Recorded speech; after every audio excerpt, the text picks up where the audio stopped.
How to resize a design in Canva on PC. This tutorial shows you how to change the dimensions of your project without starting from scratch. First, open your browser and go to canva.com, then log into your account. From there, open the design you want to resize.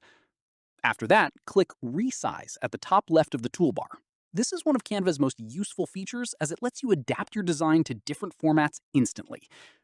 At this point, you'll see a few options.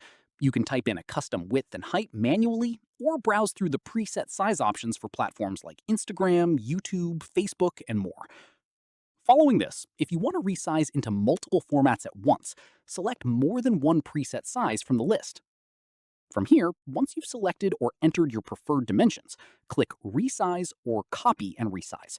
Choosing Resize will change your current design, while Copy and Resize will create a new version and keep your original intact.